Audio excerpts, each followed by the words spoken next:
Hello everybody, तो आज मैं बना रही हूँ फिर से एक रिएक्शन वीडियो। तो ये मेरे को मिली थी एंड मैंने को याद आया कि मैंने तो आज भी नहीं बनाई। तो ये खूनी मंडे की है, तो थैंक्स खूनी मंडे फॉर दिस वीडियो। ये मुझे मिली है, ये कमला हॉरर गेम स्टोरी, क्योंकि मैंने कमला भी देख रहा था।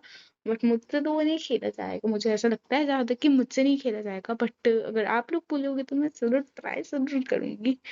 जैसे कि ग्रैनी में स्किप किया था मैंने, वैसे कमला में भी ट्राई करूंगी। तो अभी फिलहाल ये हॉरर स्टोरी देखते हैं, रिएक्ट करते हैं इस पे। एंड खूनी वंडे भाई, आपको थैंक यू। एंड आप लोगों को ये भी बता देते हैं क्या है ये।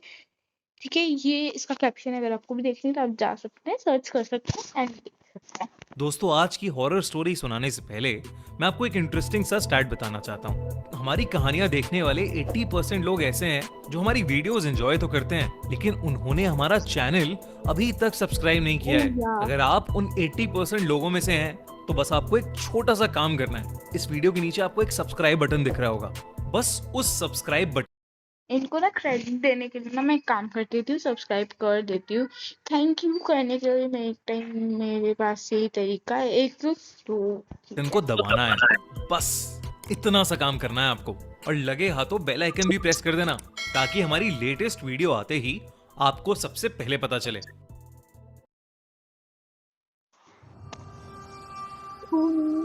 Monday Monday Monday okay, Monday Kamla horror story. ये कहानी करीब 40 साल पुरानी है। 1980s में 23 साल की कमला की जिंदगी में सब कुछ ठीक चल रहा था, पर एक दिन उसके पिता अचानक कहीं गायब हो गए। उसने अपने पिता को बहुत ढूंढा, लेकिन वो कहीं नहीं मिले। कमला की मां की मौत पहले ही हो चुकी थी, और वो अपने पिता के लापता होने के बाद बहुत ज्यादा अकेली पड़ गई थी। जब कई कोशिशों के बाद भी उसके पिता नहीं मिले, तो सबने उन्हें ढूंढना ही छोड़ दिया और हार मान ली। इतनी टेंशन के बीच कमला का ध्यान रखने वाला कोई नहीं था, इसलिए कमला के चाचा चाची ने उसकी शादी प्रभाकर परिवार के बड़े बेटे अजीत से कर दी, ताकि कमला का ध्यान रखने के लिए हमेशा कोई हो। अजीत ने कमला को उसके मुश्किल समय में संभाला, और वो थोड़ा बेहतर महसूस करने लगी। कमला अपने नए घर में अपनी नई जिंदगी से एडजस्ट करना सीख रही थी, और धीरे धीरे खुश होने भी लगी थी। सारा परिवार उसे बहुत प्यार देता था और उसका ख्याल भी रखता था, खासकर उसका देवर राजेश। पर धीरे धीरे चीजें बदलने लगी। एक दिन जब कमला सो रही थी, तो उसकी अचानक किसी के रोने की आवाज से नींद खुल गई।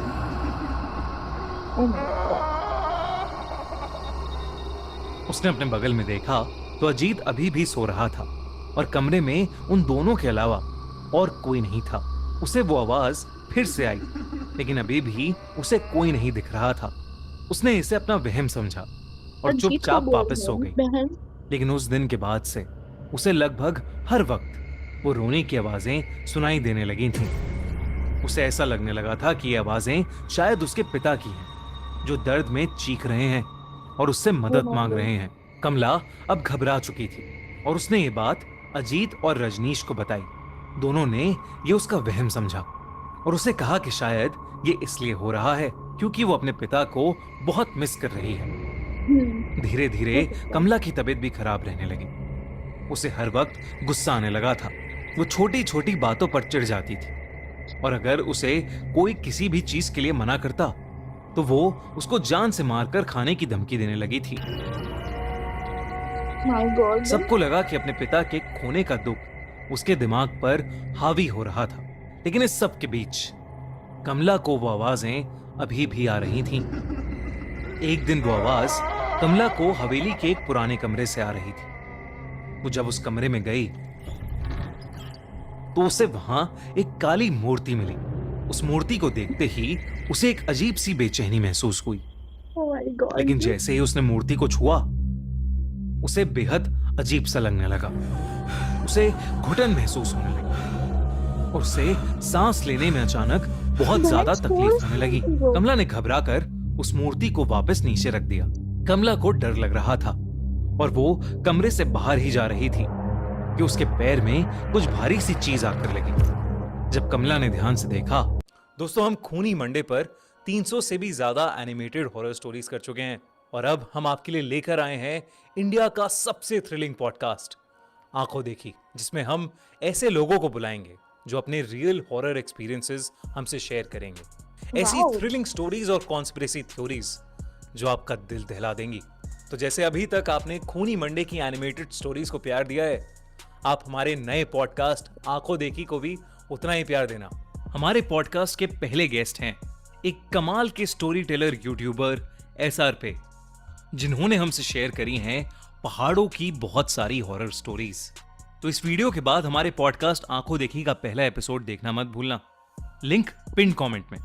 तो वहां एक इंसानी खोपड़ी, एक स्कल उसके पैरों में पड़ा था। तब कमला को देखा कि उस कमरे my में God. कुछ और भी चीजें पड़ी हैं। उस कमरे में ढेर सारी इंसानी हड्डियां इधर उधर पड़ी थीं और हर जगह खून ही खून था। वो जब उस कमरे को और ध्यान से देखने लगी तो वहां उसे एक खत मिला। उसने खत उठाया और उसे पढ़ने लगी। खत में लिखा था कि वो मूर्ति श्रापित है और इसने उनके पुरखों को भी परेशान किया है। ये सब पढ़ते ही कमला को अपने पिता की चीख सुनाई दी और वो मूर्ति अपने आप जोरों से हिलने लगी। Oh boy. कमला को एक अजीब सा भारीपन महसूस होने Okay. लगा, जिसके Yeah, बाद it changes वो that. एकदम से बेहोश हो गई। कमला ने जब अपनी आंखें खोली तो वो अपने कमरे में ही थी और सब परिवार वालों ने उसे घेर रखा था। कमला उन्हें सब कुछ बताने लगी, लेकिन सबने उसको बताया कि उन्हें वो घर के ड्राइंग रूम में बेहोश पड़ी मिली थी और शायद ये उसका कोई बुरा सपना था। उन्होंने कमला को दवाई दी और उसे सुला दिया, पर उस रात कमला हमेशा हमेशा के लिए बदल गई।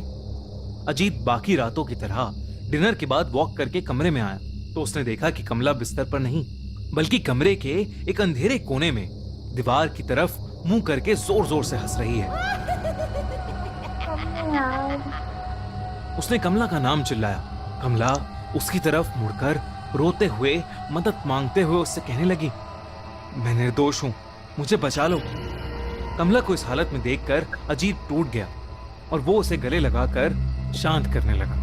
किसी तरह उसने कमला को शांत करके बिस्तर पर लेटा दिया और वो रात जैसे तैसे बीत गई। पर अगले दिन कमला की तबीयत और ज्यादा बिगड़ने लगी। अगर कोई भी उसका नाम लेता तो वो उसकी तरफ मुड़कर उसे जान से मारने की धमकी देती। कमला की शक्ल भी अब बदलने लगी थी। धीरे धीरे उसका चेहरा सफेद पड़ने लगा था, आंखों के नीचे काले गड्ढे हो गए थे और वो पागलों की तरह बिहेव करने लगी थी। सारा प्रभाकर परिवार कमला को इस हालत में देखकर बहुत परेशान था, क्योंकि कमला ने रात को पागलों की तरह हंसना शुरू कर दिया था। कमला पूरा दिन बस रोती और हंसती रहती। प्रभाकर परिवार को लगा कि कमला पागल हो चुकी है, लेकिन उससे पहले वो कुछ कर पाते, उनके साथ एक बहुत बड़ा हादसा हुआ। एक दिन शाम को कमला के ससुर अपने रूम में बैठकर चाय पी रहे थे, जब उन्हें एकदम से अपनी पीठ पर ऐसा महसूस हुआ कि जैसे उनकी पीठ में कोई नुकीली चीज घुसा दी। उन्होंने दर्द में जब मुड़कर देखा तो कमला वहां खड़ी पागलों की तरह हंस रही थी। कमला के हाथों के नाखून कमला के ससुर की पीठ के अंदर थे। कमला के ससुर ने जोर से चिल्लाया और सब कमला को कंट्रोल करके अंदर ले गए और उसे उसके कमरे में ले जाकर उसे बेड से बांध दिया। लेकिन देर रात अजीत ने देखा कि कमला बिस्तर में थी ही नहीं। उसने बाहर जाकर देखा तो कमला भागती हुई उसके ससुर के कमरे में घुस गई। अजीत कमला को पुकारता हुआ उनके कमरे में घुसा, पर इससे पहले वो कुछ कर पाता, कमला ने अपने ससुर को पकड़ लिया और बिना कुछ सोचे समझे उन्हें जानवरों की तरह मारकर उनके शरीर का मांस नोचने लगी और फिर उसे खाने लगी। पूरा घर चीखों और डर से गूंज उठा, लेकिन कोई भी कमला को रोक नहीं पा रहा था। अजीत और उसकी मां ने कमला को उनके पिता की लाश के साथ लॉक कर दिया। उन्हें कुछ समझ नहीं आ रहा था और अंदर कमला पागलों की तरह चिल्लाई जा रही थी। वो जोर जोर से चीख कर कह रही थी कि मैं सबको खा जाऊंगी। अजीत की मां को समझ आ गया था कि कमला पर किसी का काला साया पड़ गया है, या वो खुद एक चुड़ैल बन चुकी है, जिसे रोक पाना अब शायद असंभव हो गया है। उस रात उनकी मां अपने दोनों बेटों को लेकर उस हवेली से निकल गई और अपने एक रिश्तेदार के घर चली गई। जब वो अपने रिश्तेदार के घर पहुंचे तो अजीत की मां ने उसे बताया कि कमला के साथ जो हो रहा है वो कोई इत्तेफाक नहीं बल्कि काला जादू है, जो उनके घर के एक पूर्वज करते करते मर गए। उन्होंने अजीत को बताया कि उनके घर में एक शैतानी मूर्ति है जो शापित है और उसी शैतान का साया शायद कमला पर आ गया है और Oh अब my वो किसी God. को नहीं छोड़ेगी। कुछ समय बाद उस हवेली से 4 डेड बॉडीज मिली। अजीत, अजीत के दोनों पेरेंट्स और कमला, सबकी डेड बॉडीज को वहां से ले जाया गया। राजेश उस दिन के बाद कहीं गायब हो गया। लोग कहते हैं कि आज भी उस हवेली में कमला की आत्मा भटकती है और वो किसी को नहीं बख्शती, और अगर कोई भी उस हवेली में गया तो वो उसकी जान ले लेगी, और इसीलिए आज तक वो हवेली वीरान पड़ी है। दोस्तों, अब से हर ठीक है मंडे guys, तो एनिमेटेड स्टोरी इनका ये वाला चैनल भी मैं सब्सक्राइब कर लूंगी ना, आपको भी करना है। एंड आज की स्टोरी तो काफी अच्छी थी, इंटरेस्टिंग थी एंड थोड़ी सी क्या बोल रही हूँ मैं, ठीक है, बहुत डरावनी थी एंड काफी डर के हालत भी खराब हो चुकी है। सो मिलते हैं आप लोगों से कभी ना कभी, तब तक के लिए बाय बाय, टेक केयर।